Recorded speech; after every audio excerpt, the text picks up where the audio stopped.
Assalamualaikum warahmatullahi wabarakatuh. Jumpa lagi di channel saya sendiri, yaitu Ahmad Fauzi. Kali ini saya akan membahas materi tentang smartphone sebagai webcam. Kenapa?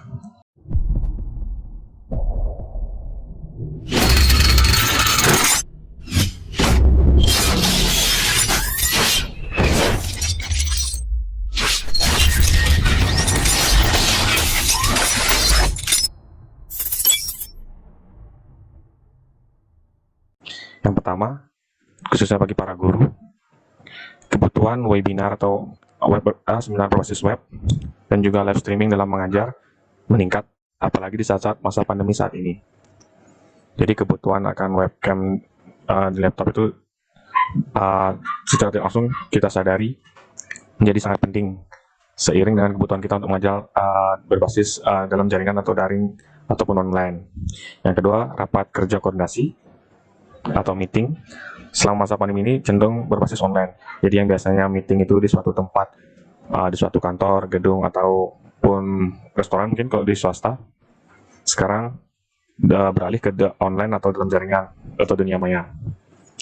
Sehingga kebutuhan akan webcam itu menjadi sangat-sangat penting. Lalu, mengapa smartphone? Nah, ini sangat menarik. Karena yang pertama, hampir semua orang, baik dari siswa, tingkat SD, SMP, bahkan SMA, apalagi perguruan tinggi, dan juga yang bekerja, sampai dengan yang usia lanjut, semua memiliki smartphone. Jadi, saya menganjurkan untuk mengoptimalkan, untuk memberdayakan apa yang kita miliki terlebih dahulu.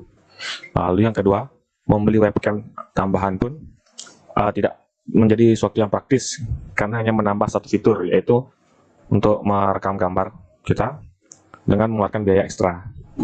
Jadi istilahnya kurang ekonomis ya. Lebih baik kita manfaatkan smartphone yang kita punya. Yang ketiga, hasilnya pun lebih maksimal menggunakan smartphone dibandingkan kita dengan membeli webcam tambahan harganya cukup menguras kantong ya.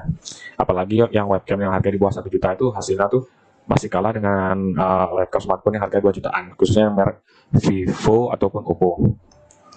Sehingga dana yang kita miliki lebih baik kita alokasikan ke hal lainnya seperti lighting, pencahayaan ya. Mungkin karena kalau di kamar, pencahayaan kan biasanya dari atas kan, dari lampu penerangan kamar. Ada baiknya kita tambah dengan lighting seperti ring lighting tuh, yang bisa kita taruh di tripod, lalu diletakkan di belakang webcamnya. Jadi bisa mendapatkan pencahayaan dari depan sehingga wajah kita tuh terlihat lebih bersih.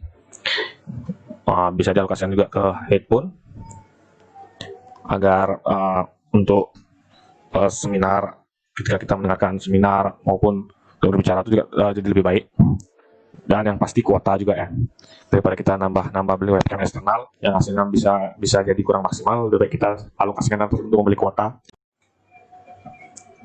Lalu smartphone dapat digunakan sebagai webcam dengan bantuan beberapa aplikasi yang ada, khususnya yang berbasis Android. Di sini saya bicara ya, yang iOS seperti iPhone bisa juga.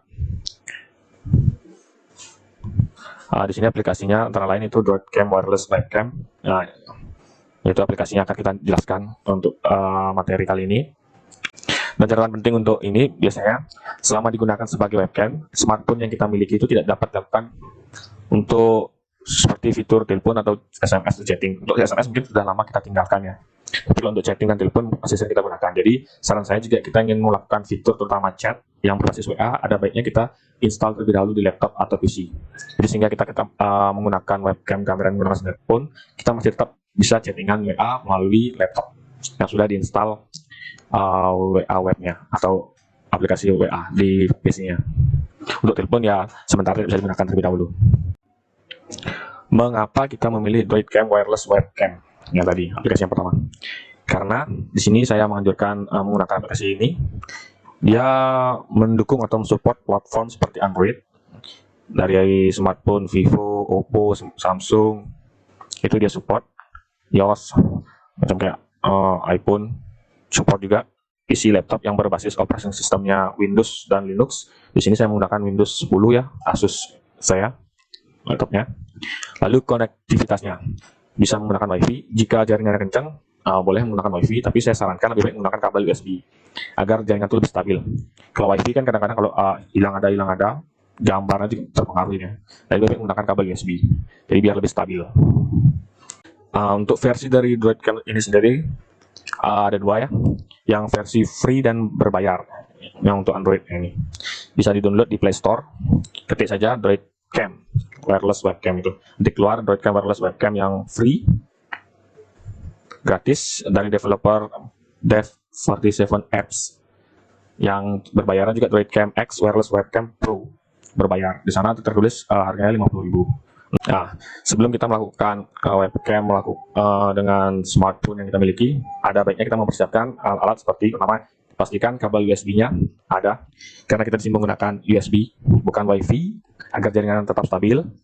Lalu yang kedua, persiapkan smartphone yang sudah di-charge dengan full ya, karena kita tidak tahu mengikuti seminar atau rapat berapa lama. Ada baiknya sebelumnya HP-nya atau smartphone-nya di-charge terlebih dahulu hingga full. Yang ketiga, laptopnya disarankan dalam kondisi dicolokkan di listrik agar lebih stabil hasilnya. Itu sarannya. Yang keempat, tripod untuk penyangga HP-nya. Yang kelima, pencahayaan tambahan kalau punya. Contohnya seperti ring light yang biasa digunakan beauty vlogger tuh. Murah kok. Harganya yang diameternya 26 cm, saya kemarin beli di Shopee itu 85.500. Sudah sama ongkir. Cuma barangnya belum datang. Nomor 6-nya, silahkan persiapkan tempatnya kondusif, hindari suara yang berisik, posisi nyaman, jangan berdiri, karena kita tidak tahu akan mengikuti suatu kegiatan itu berapa lama. Ada baiknya dalam posisi duduk dan laptop di meja, jadi nyaman. Yang ketujuh, aktifkan opsi developer pengembang di smartphone.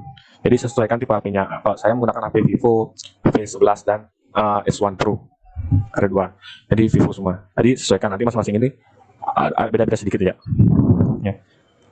Untuk cara mengaktifkan opsi developer di HP Vivo, opsi pengembangnya, pertama cari setting, kemudian klik setting. Kalau bahasa Indonesia menggunakan pengaturannya, kalau HP-nya menggunakan bahasa Indonesia, lalu klik sistem manajemen atau pengaturan lainnya di HP-nya, cari dan klik tentang ponsel atau about ponsel kalau bahasa Inggris.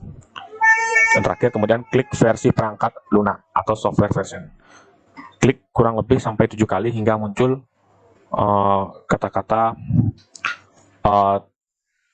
tidak perlu mengklik karena sudah menjadi pengembang. Kira-kira seperti itu kalimatnya yang muncul nanti. Ini contohnya, saya menggunakan gini bahasa HP-nya bahasa Indonesia, jadi tentang ponsel, lalu versi perangkat lunak ini diklik kurang lebih 7 kali sampai opsi pengembangnya keluar. Lalu